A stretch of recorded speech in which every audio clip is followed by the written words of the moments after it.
하나님 말씀 사도행전 21장 27절입니다. 36절까지 제가 봉독하겠습니다.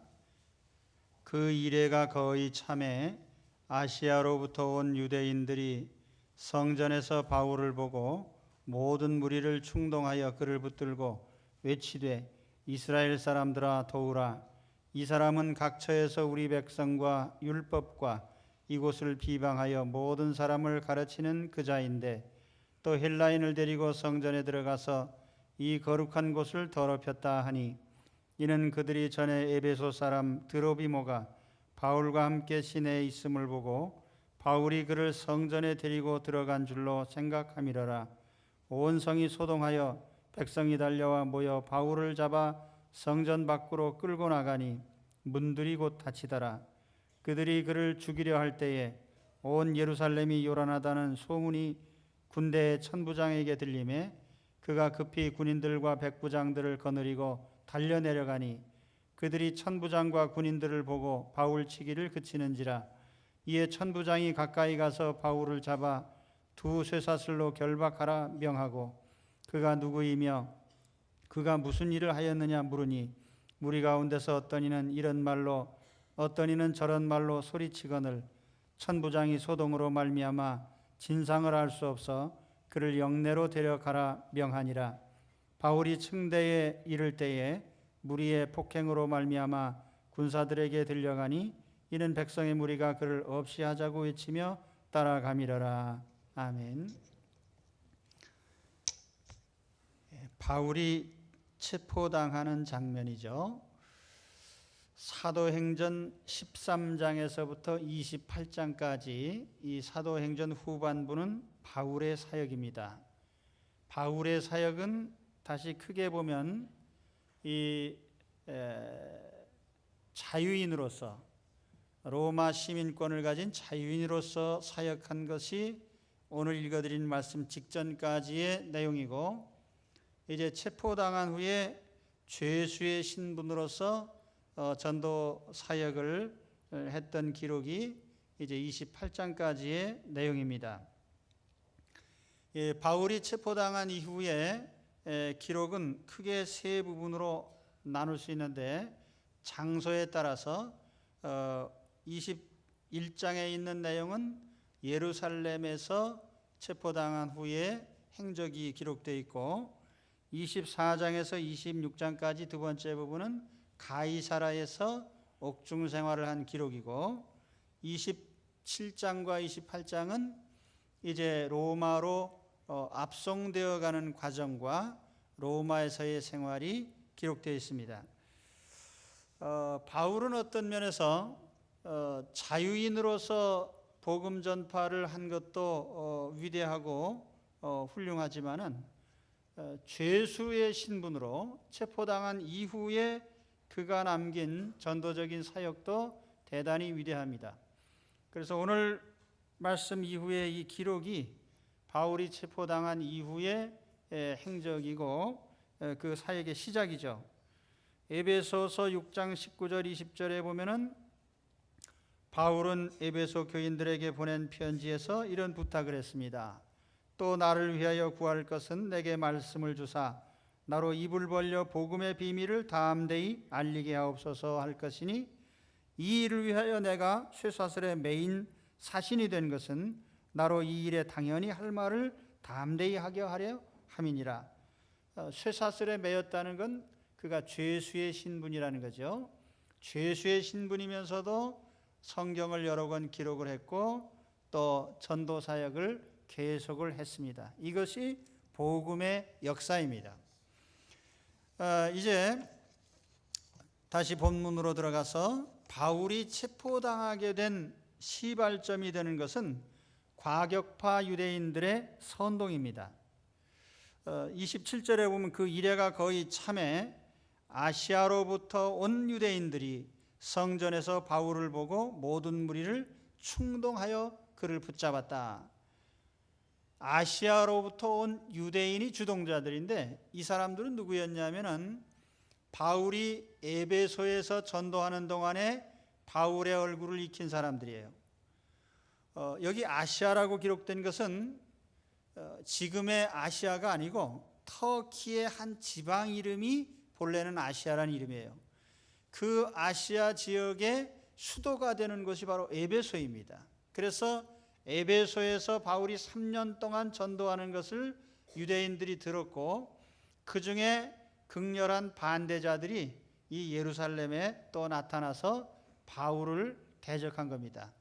이 사람들이 왜 예루살렘에 왔느냐면은 당시 유대인들은 1년에 3차례 유월절과 초막절, 오순절에 예루살렘을 순례하는 이런 풍속이 있었어요. 그래서 이 아시아에 있던 유대인들도 오순절을 지키기 위해서 예루살렘에 왔습니다. 그래서 성전에 가서 보니까 거기 바울이 있는 거예요. 그래서 그 자리에서 기회다 싶어서 이제 소리를 치면서 바울을 붙잡으라고 외친 거죠. 28절에 보면 외치되 이스라엘 사람들아 도우라. 여러분 큰일 났습니다. 여기에 굉장히 해로운 유대 사회를 망치는 인물이 등장했습니다 하고 이제 선전하는 거죠.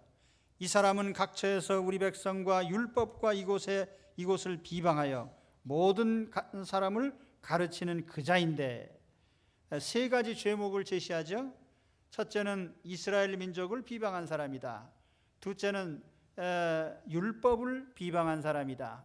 세 번째로 예루살렘 성전을 비방한 사람이다. 이 3가지가 다 신성모독죄입니다. 유대인들에 의하면은. 그리고 다 죽임을 당할 죄목이죠.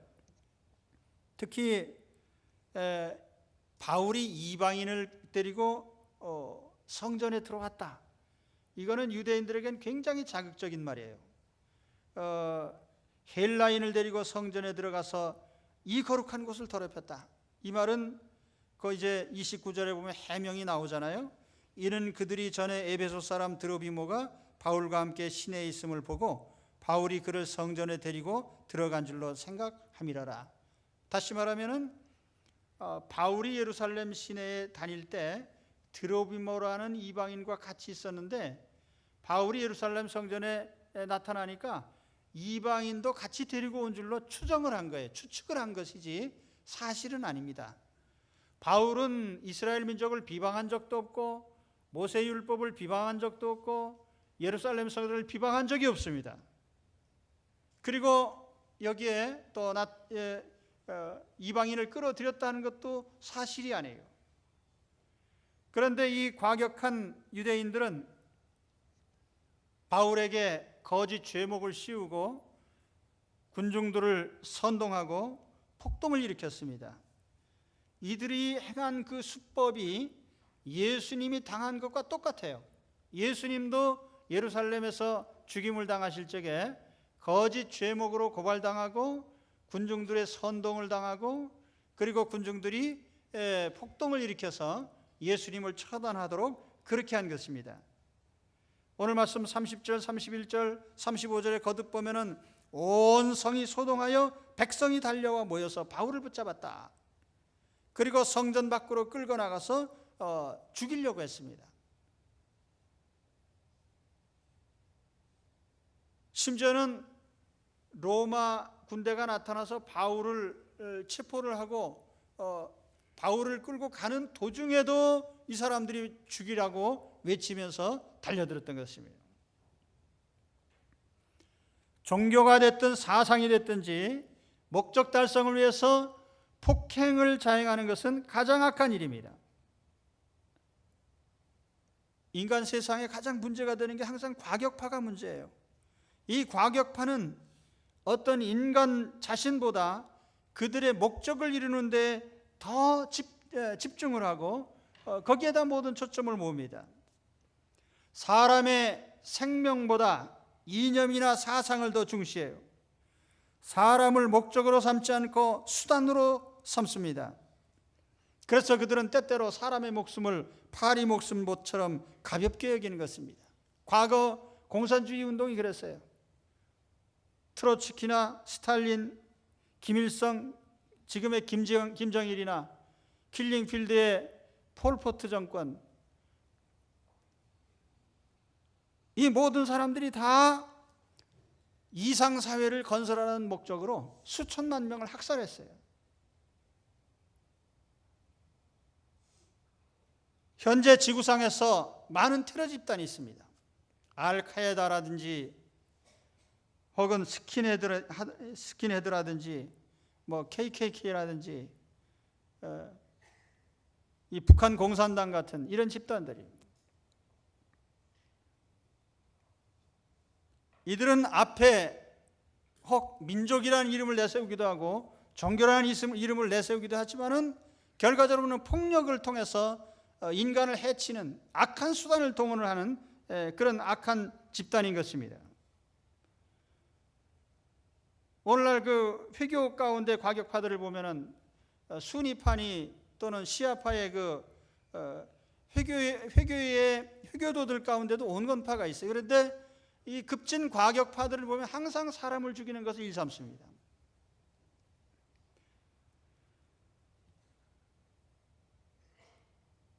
목적이 아무리 선하다 해도 폭력으로 지배하려고 하고 사람을 해치면서 목적을 달성하는 것은 옳지 않은 것입니다. 우리 사회에도 급진 개혁파들이 있어요. 사회를 개선하는 건 좋지만은 폭력을 사용하거나 사람을 해치는 것은 옳지 않은 거예요. 우리 예수 믿는 사람들은 절대로 과격파가 되지 말아야 됩니다. 우리가 하나님 나라 건설이 목표이긴 하지만은 우리의 지상 목표가 하나님 나라 건설이라 해도 그 하나님 나라 건설을 위해서 우리가 폭력을 사용하지는 않습니다. 우리는 복음 전파가 우리의 지상 과제이지만은 복음 전파를 위해서 우리가 폭력을 행사할 수는 없습니다. 우리 교회 안에서 선한 목표를 위해서 우리가 선한 일들을 하고는 있지만은, 그러나 그 선한 일을 한다고 해서 우리가 이것을 강압적으로 혹은 사람들의 어떤 화합을 해치면서 이렇게 추진할 수는 없는 거예요. 그렇기 때문에 우리 그리스도인들은 항상 과격하지 말아야 되고요, 온건해야 됩니다. 여러분, 온건파들이 되십시오. 온유한 것은 하나님의 성품이고 예수님의 성품이에요. 성령의 은사입니다. 나는 마음이 온유하고 겸손하니 나의 멍에를 메고 내게 배우라. 그러면 너희 마음이 쉼을 얻으리라. 온유한 자는 복이 있나니 저희가 땅을 기업으로 받을 것이며, 아무도 회방하지 말며 다투지 말며 관용하며 범사의 온유함을 모든 사람에게 나타낼 것을 기억하게 하라. 온유하라, 온유하라, 온유하라. 이것이 우리 주님의 교훈이고 사도들의 교훈이에요. 오늘 말씀에 보면은 선동을 받은 군중들은 이유도 모른 채 앞장서서 날뛰고 있습니다. 어떤 면에서 보면은 선동을 하는 아시아계 유대인들이 문제가 아니라 이들의 선동을 받은 예루살렘에 거주하는 이 많은 유대인들이 문제예요. 이 무리들은 이유도 모른 채 바울을 붙잡고 때렸습니다. 오늘 말씀 34절의 말씀에 보면은 천부장이 등장해서 이제 바울을 체포하고 그 군중들에게 물어봅니다. 이 사람이 누구냐? 이 사람이 뭐 잘못했냐? 그랬더니 서로 떠들어대는데 도대체가 이유를 몰라요. 요즘도 거리로 나서서 선동하는 사람들이 많아요. 선동가들은 항상 어느 시대에나 있었습니다. 역사적으로 가장 큰 성공을 거둔 선동가가 히틀러입니다. 그 별 볼 일 없는 사람이었는데 대중선동을 잘해. 그래서 선동을 해서 나치당을 만들고 정권을 잡고 전 유럽을 전쟁터로 몰아넣어가지고 1억 가까운 사람이 죽게 만든 장본인이 된 겁니다. 어느 시대든지 이런 선동가들이 있어요.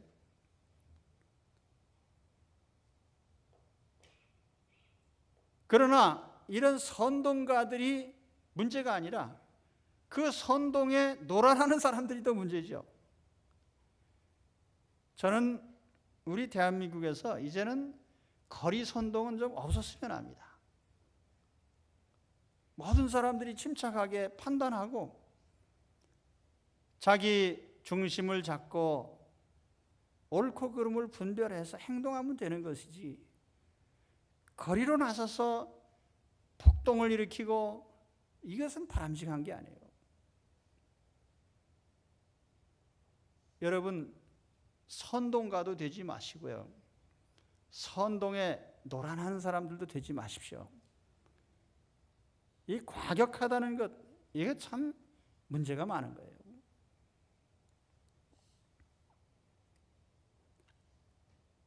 지구상에 수많은 종교가 있고 수많은 사상들이 있는데, 어떤 사상도 어떤 종교도요, 거기에 긍정적인 면과 부정적인 면인데 가장 나쁜 것이 뭐냐면 과격파가 지배하는 것이 가장 나쁜 거예요.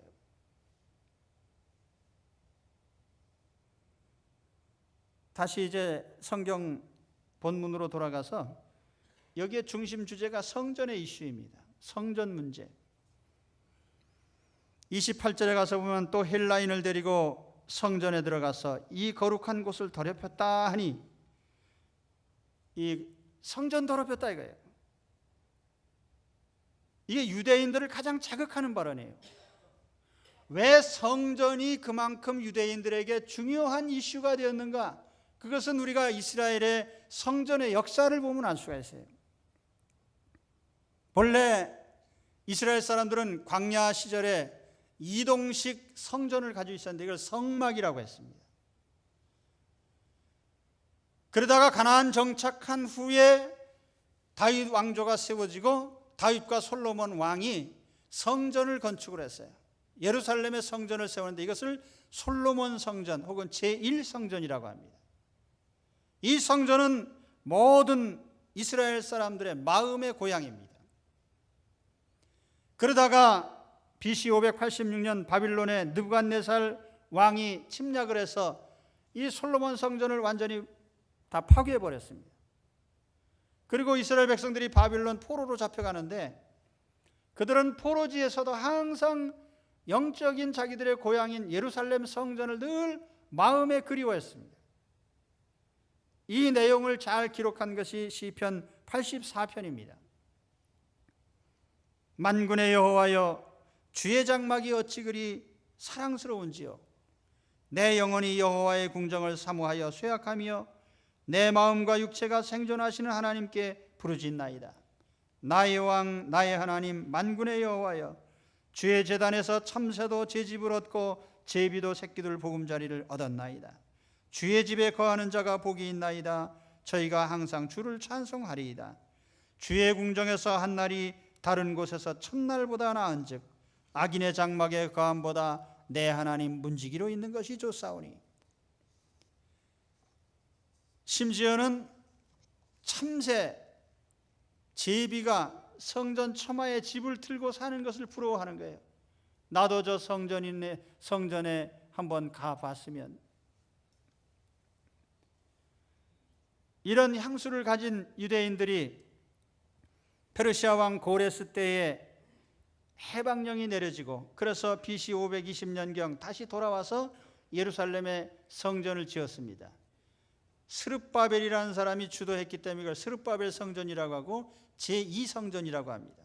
그러나 이 제2성전은 매우 초라하게 지었기 때문에 급격히 지어서 또 이것은 급히 퇴락하고 소멸되었습니다. 그러다가 BC 20년경에 헤롯 대왕이라는 사람이 등장해서, 이 사람이 굉장한 건축가였는데 이 사람이 성전을 건축을 했는데 굉장히 어마어마하게 건축을 했어요. 이 헤롯이 지은 성전을 세 번째 성전이라고 해서 제3성전이라고 하기도 하는데, 이 제3성전은 1차 공사 기간이 약 9년이 걸렸고 또 계속 공사를 진행을 해서 82년이 걸려서 이 성전을 완공을 했습니다. 그래서 추후 63년 알비누스 총독 때에 완공이 됐어요. 유대인들이 이제 예수님 당시에 보면은 사도들이나 유대인들이 예루살렘 성전을 보면서 마음이 뿌듯하게, 우리가 저 아름다운 성전을 가지고 있다는 자부심이 대단했어요. 그래서 예수님께 자랑했던 그 성전이 바로 제3성전 헤롯 성전, 오늘 여기 나오는 이 성전입니다. 유대인들은 율법을 모독하는 것, 성전을 모독하는 것을 신성모독의 가장 큰 모독이라고 생각했습니다. 그만큼 성전에 대한 절대적인 마음을 가지고 있는 것이 유대인들이에요. 그래서 예수님도 성전 모독죄로 죽임을 당했고, 스데반 집사님도 성전 모독죄로 죽임을 당했고, 오늘 바울 사도 역시 성전 모독죄로 걸려든 겁니다. 우리 영상을 한번 보여주시기 바랍니다. 이 성전에 지금 바울이 성전 모독을 했다고 지금 그러는데,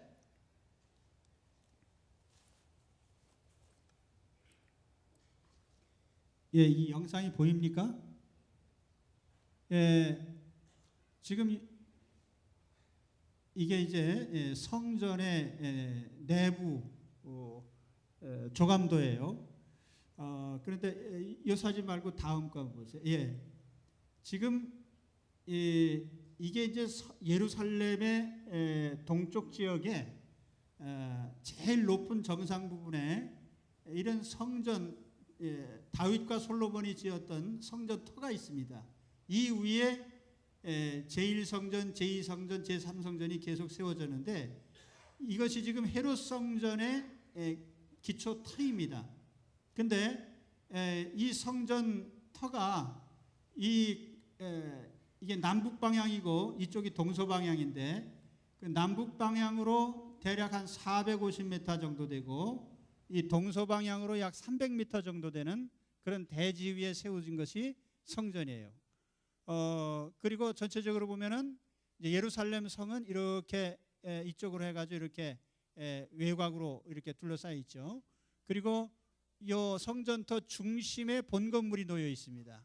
이게 성전 본 건물이고, 이 북쪽에 헤롯이 군대를 주둔시켰던 안토니아 요새라고 하는 그 요새가 있는데, 오늘 말씀해 보면은 천부장이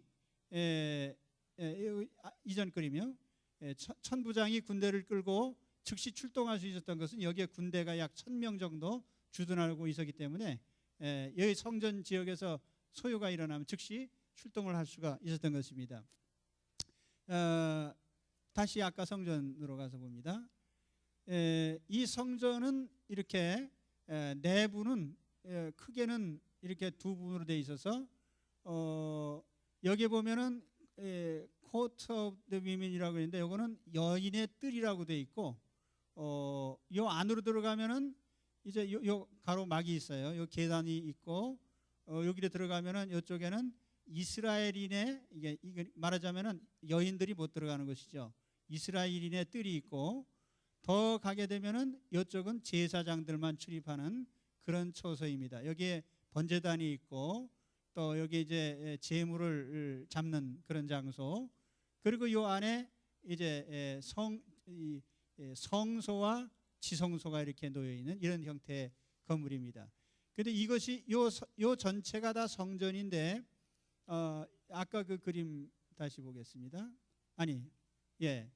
지금 아까 앞에 있는 그거가 바로 요 부분을 확대해서 그린 거예요. 요 부분을.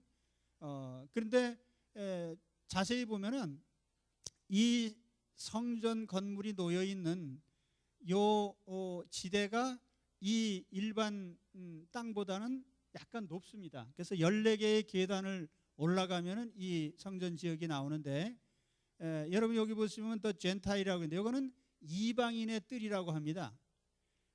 그리고 요 본 성전을 둘러싸고 울타리가 쭉 쳐져 있어요. 여기. 이전 그림 보세요.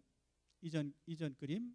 여기 보면은 여기 계단이 이렇게 있고, 계단 올라가면은 이 성전 본 건물이 있는데, 여기 보면 베리어가 이렇게 있죠. 이게 울타리입니다. 여기 울타리예요. 여기 울타리가 쫙 쳐져 있는데, 이 울타리는 뭐냐면은 이방인은 절대로 못 들어간다는 것입니다. 그래서 저 울타리에 경고문이 쓰여져 있는데, 헬라어와 라틴어로 경고문이 쓰여져 있어요. 1871년과 1935년에 발굴된 유물 가운데 헬라어로 된 저 울타리에 붙였던 경고문 쪼가리가 발견이 됐어요. 그런데 그것을 읽어보니까 이런 내용이에요. 어떤 이방인도 성전을 둘러싸고 있는 울타리 내부로 들어올 수 없다.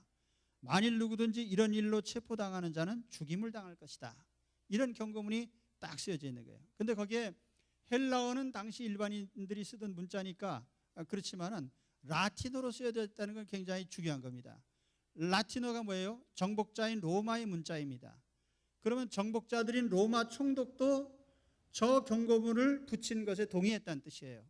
그러니까 유대인들이 신성시하는 이곳에 들어가면 죽임을 당한다. 이거는 로마 총독부도 허용한 것이다 라는 그런 의미입니다. 그러니까 유대인들이 얼마나 그것을 아까 그 까만 사진 좀 보여주세요. 예, 지금 이거는 이제 그 헤롯 성전을 실제로 작게 축조해 가지고 재현한 것입니다. 근데 아까 본성전이라고 한 것이 바로 이 부분이에요. 그리고 이 바깥에 이방인의 뜰이 있습니다. 솔로몬 행각이 있고 이방인 뜰이 있는데 이쪽에 안토니아 요새가 있고요. 그래서 이방인이 만일 저 담장을 한 발짝이로 넘어갔다 그러면은 즉시 체포당해 가지고 끌려가는 겁니다. 사형당하는 거예요. 그러니까 바울이 지금 그런 죄의 몫으로 체포당한 거예요. 자, 에베소서 2장 14절에 보면 바울이 이런 말을 했어요. 에베소서 2장 14절에서 19절까지 보시면은 그는 우리의 화평이신지라 둘로 하나를 만드사 중간에 막힌 담을 허시고 원수된 것 곧 의문에 속한 계명의 율법을 자기 육체로 폐하셨으니 이는 이 둘로 자기 안에서 한 새 사람을 지어 화평하게 하시고 여기에 둘이라는 말이 계속 나옵니다. 둘이 하나가 됐다. 둘이 하나가 됐다. 가운데 막힌 담을 허셨다. 그 말이 나오는데 가운데 막힌 담이라는 게 바로 저걸 말하는 거예요. 유대인과 이방인은 영원히 합쳐지지 않는 것으로 되어 있어요. 유대인들의 사고방식에 의하면. 그런데 예수님께서 십자가에서 죽으심으로 저 담장이 헐어져서 유대인과 이방인의 구별이 없어졌다는 겁니다. 여러분 생각해 보세요. 울타리로 딱 쳐놓고 이방인 유대인을 나눠서 들어가면 죽는다라는 말은 뭐냐면 이방인과 유대인은 그만큼 격차가 있다는 뜻이에요. 유대인의 사고방식에 이방인은 같이 앉아서 식사도 할 수 없는 그런 정도의 부정한 사람으로 여기는 겁니다.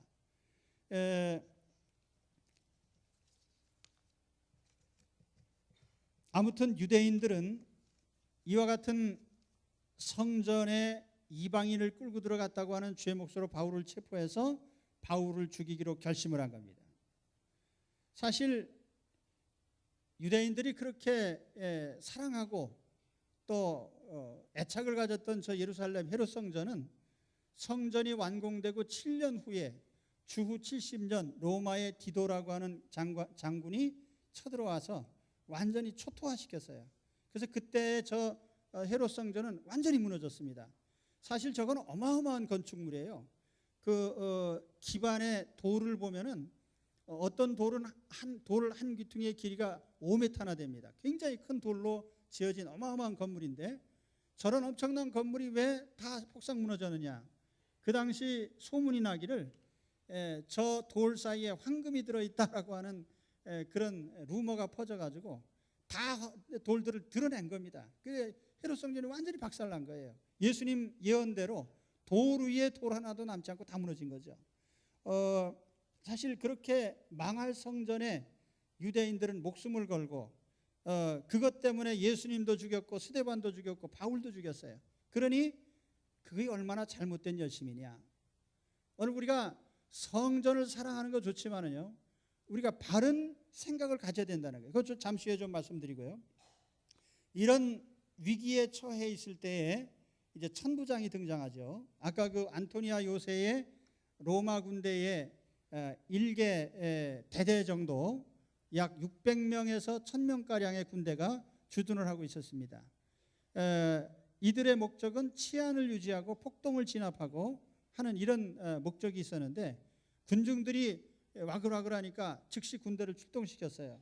여기 백부장의 숫자가 복수로 나타납니다. 그걸 보면은 최소한도 200명 이상의 군대를 동원했다 그런 뜻이 됩니다. 천부장이 나타나서 바울을 쇠사슬로 두 줄로 결박을 했는데 중죄인을 다룰 때에 포박하는 방식이에요. 그래서 바울을 마치 많은 군중들이 바울을 죽이라고 달려드니까 이게 얼마나 큰 죄인인가. 그래서 일단 붙잡아가지고 쇠사슬 둘에 포박을 지은 겁니다. 그리고 물어봤어요. 왜 그러냐? 그랬더니 이유는 모르겠다. 죽여라 죽여라 그러는 거죠. 없이 하소서 없이 하소서. 너는 없어져라. 요즘 흔히 그 거리에서 외치는 구호가 그거 아니에요? 너희만 없다면 우리 잘 된다. 뭐 이런 식의 이제 구호인 것입니다. 바울을 구한 것은 로마 군대입니다. 참 아이러니한 얘기죠. 바울은 로마 시민권자이기 때문에 어떤 때에는 그 쓸모없는 것 같은 로마 시민권이 바울을 보호해줬고 또 어떤 때에는 로마 군대가 바울을 보호해줬어요. 여기서 가장 중요한 것이 뭐냐면은 하나님께서 우리에게 주신 어떤 사명을 수행하는 동안에는 그 신분을 보장해 주신다는 뜻입니다.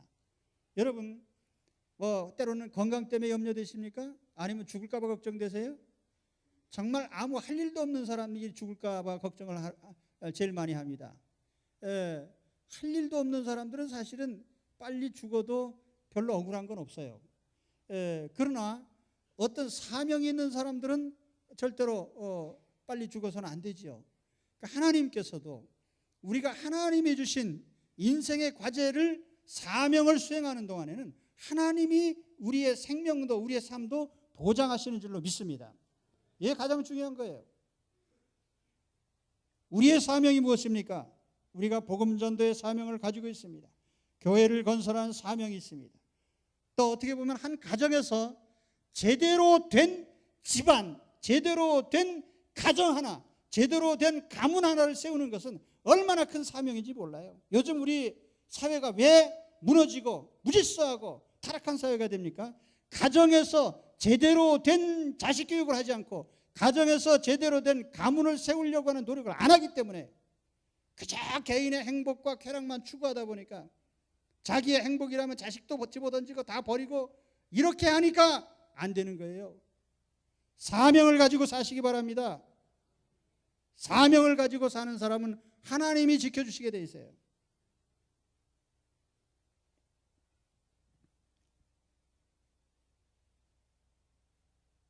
그리고 다시 성전의 이슈로 돌아와서 생각해 봅니다. 유대인들이 성전 때문에 예수님도 죽이고 스데반도 죽이고 바울 사도도 죽였습니다. 이 성전이 뭡니까? 성전은 예수님을 상징하는 물건이에요. 예수님의 몸을 상징하는 물건입니다. 그래서 요한복음 2장에 보면은 예수님께서 헤롯 성전을 바라보시면서 이 성전을 헐어버려라. 그러면 내가 사흘 만에 다시 일으키겠다. 그때 예수님이 말씀하신 성전은 자기 자신의 몸을 가리키는 것이다. 분명히 이렇게 성경은 말씀하고 있습니다. 정말 존중받아야 될 성전은 예수님 자신이시고 정말 존중받아야 될 성전은 예수님의 몸인 성도 여러분 자신입니다. 너희 몸은 너희가 하나님께로부터 받은 바 너희 가운데 계신 성령의 전인 줄을 알지 못하느냐? 너희는 너희 것이 아니라 값으로 산 것이 되었으니 그런즉 너희 몸으로 하나님께 영광을 돌리라. 교회 안에서 왜 분란이 일어나고 분쟁이 일어나고 다툼이 일어나고 시기가 일어납니까? 눈에 보이는 것에 매달려서 그런 거예요. 눈에 보이는 것. 눈에 보이는 건축하다가 싸우고 다투고 눈에 보이는 물질 때문에 눈에 보이는 체면 때문에 서로 다투고 분쟁하는 거예요. 정말 우리가 지어야 될 것이 무엇입니까? 보이지 않는 성전이에요. 에베소 2장 20절에 사도 바울은 이런 말씀했습니다. 너희는 사도들과 선지자들의 터 위에 세우심을 입은 자라. 그리스도 예수께서 친히 모퉁이 돌이 되셨느니라. 그의 안에서 건물마다 서로 연결하여 주 안에서 성전이 되어가고 너희도 성령 안에서 하나님의 거하실 처소가 되기 위하여 예수 안에서 함께 지어져 가느니라. 아멘. 이 말씀은 뭐예요? 참다운 성전은 뭐냐? 우리 인격의 성전이고 내면의 성전이고 신령한 성전이고 성도들과 성도가 사랑으로 연결된 공동체적인 이 성전이 진짜 성전이에요. 건물이 아무리 좋으면 뭐합니까? 성도들이 사랑으로 한 공동체를 이루지 못하면 건물이 소용없어요. 교회들 가만히 보면 어떤 교회가 자꾸 분쟁하고 다툽니까? 가난한 교회들은 잘 안 싸워요. 돈 많은 교회가 자꾸 싸워요. 왜요? 재산 분쟁이 일어나거든요. 돈 없는 집안에 싸움 없어요. 돈 많은 집안 자식들이 싸워요. 상속해서 서로 나눠 가지려고 싸우는 겁니다. 그런데 여러분, 그 보이는 건물, 보이는 집, 보이는 재산이 그렇게 중요합니까? 어떤 분들 보면은 결혼하자마자 우리의 지상 목표는 내 집 마련이다. 그래서 내 집 마련을 위해서 올인을 하는 거예요. 야, 우리 내 집을 마련한다면 잠깐의 우리 대화가 뭐 중요하냐? 자식들과의 대화도, 부부 사이에 서로 대화도, 가족들의 어떤 시간도 다 돈 버는 데다 쏟아부어가지고 다 희생을 시켜요. 그리고 드디어 내 집이 마련되는 날 애들은 다 커서 시집장 가버리고, 둘이는 또 별로 그런 큰 집도 필요 없고, 또 있어봐야 소화가 안 되니까 먹어도 뭐 별로 즐겁지도 않고, 그래서 이상하게 되는 거예요. 차라리 그럴 줄 알았더라면은 없을 때라도 서로 가족들이 사랑하고 오손도손 대화도 나누고 자녀들과 시간을 가지고 그랬더라면 얼마나 좋았을까요? 그렇지 않습니까? 눈에 보이는 것 때문에 보이지 않는 더 중요한 걸 희생하지 말라는 얘기예요. 교회가 보이는 것 때문에 매달리면 보이지 않는 영적 부분을 잃어버립니다. 인격의 성전을 짓는데 여러분 올인하시기 바랍니다. 서로가 사랑하는 공동체를 이루는데 올인하시기 바랍니다. 이게 중요한 거예요. 그래서 우리 각 가정에서도 그래요. 또 우리 모든 사회적인 그런 비즈니스도 그런 것 같아요. 요즘에 그 애플이 만든 아이폰이가 뭐 인기 좋잖아요. 사실 그게 중요한 것은 기계적인 탁월성이 아니고 소프트웨어입니다. 얼마나 많은 그런 운영 체제를 가지고 많은 것들을 다룰 수가 있느냐. 내용이 중요한 거예요. 이 외형을 중시하고 또는 눈에 보이는 물질에 집착을 하게 되면 이 내적인 것은 잃어버리게 되는 거예요. 그렇기 때문에 오늘 여러분, 우리가 예루살렘 성전 때문에 사도행전 쭉 봤잖아요.